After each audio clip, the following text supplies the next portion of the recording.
Hey, Brittnee, so good to be with you again. We've been working together in various fashions, what, 6, 7 years, something like that? Yes, we have. But what I want to talk about today, the housing situation. Yes, because you know, in my city, we have real estate, we're building them. The problem, the challenge is affordable housing. So tell me, give me some hints how to do that. Well, a lot of people like to think about the definition of affordable or what that actually means, and really it's just making sure that housing is accessible to the citizens in our community that actually live, work, and play here. So accessibility of housing can look in the form of the cost of the house, the style of house that is being built, maybe a smaller footprint starter home, maybe it is multifamily units for those of our retirees who are wanting to downsize in their housing, or maybe it's for our local workforce who cannot afford a $400,000 home. What does a home that they need look like? Is it a 1,500 square foot starter home or something of that nature? So it is helping to assist our community with their housing, whether that is home ownership. But you know, again, part of the whole challenge is getting that word to the developers, the construction people. They all come in with one thing in mind, and that's they have to make a profit. They always so have to make how do a we profit. drive them to the type of housing you're talking about? They don't want to build, everybody wants an independent home, at least 2,000 square feet, and that's what takes them out of the range from a lot of our people. So how can we target them a little bit better than what we're doing apparently? Different incentive programs, different incentive strategies from within the county and our local municipalities, looking at what resources or the cost that it takes to build these kind of homes. Where can we kind of mitigate that or subsidize that? For example, with the SHIP program, we have a new construction strategy that we are going to be rolling out here very soon. But that would allow us to provide, I want to say maximum up to $250,000 per home.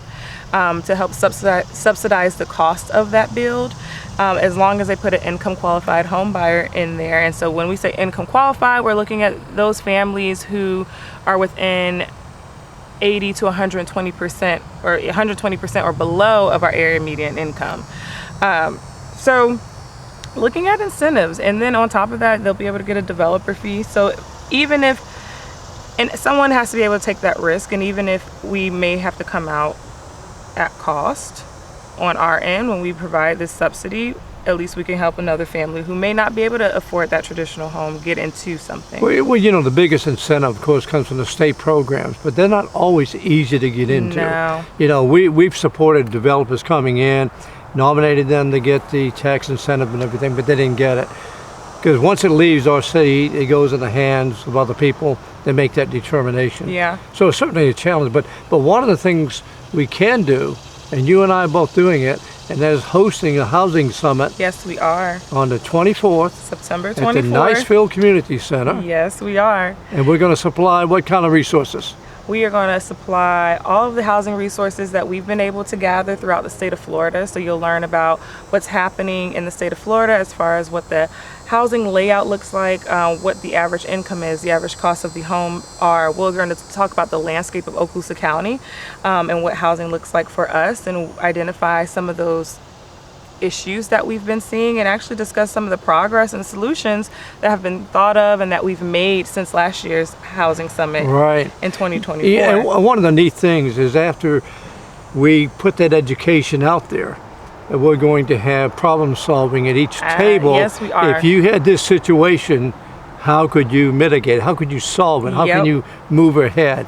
That's a great part of the program. So we are going to have kind of a case study session of this housing summit, where you're going to identify, look at an issue that's happening here or a challenge that's happening here, and then try to figure out with your wildest imagination and just with all the knowledge from your industry or from the partners at your table, kind of work out your wish list of, if I could create something, if I could solve this problem, what would I do? And you like to say, it's real world. Yep. You know, we're not Miami. We're not even Pensacola. We're our own niche over here. So we put problems that would affect us right here in Okaloosa County. Yes. And we also, during this summit, are going to have our participants kind of want to feel that real world and the real life touch of those individuals who are impacted by this housing crisis. Absolutely. So there will be a simulation just so they can understand the workforce that we're looking at is your local police officers. We're talking about your nurses, your home health aides, your teachers. Yeah, absolutely. Even some of your military, your entry-level militaries, or your officers, your O3s. So how is housing impacting them who have careers, who have steady incomes, who are working and contributing to our economy? How do we help them also? Right, And so that affects the whole workforce. That does. You know, even to the point where maybe one of our military bases can take on a mission they want to take on if they don't have the housing available, if they don't have their child care. There's a lot of issues. The housing certainly is number one. There is. So there's a lot in store. We're really excited for that summit. The team has worked really hard to get this going. So I'm really excited. I'm excited to see the ideas that come out of there. I know last year's summit, the Community Land Trust, that is what came out of last year's summit. And since then, there's been a lot of progress made. We spent a lot of work on that. A lot of work. We were able to get resolutions from all of our municipalities in support of operating a land trust. And so now we're just taking the steps towards, okay, what does that look like as a county? What do we look like as a whole? So I'm excited to hear kind of some progress made there in the future too. And Brittnee, I just want to thank you for the support you're bringing to us, the knowledge you're bringing to us from the county. You interact with us, you bring it back to the county, and that partnership is what we need. So thank you so much for doing that. Thank you. Everybody has welcomed me with open arms, and I am glad I've got to work with everyone in every municipality and every industry to kind of discuss, okay, how do we move the needle on this issue? Absolutely. Thank you. You're welcome. Thank you.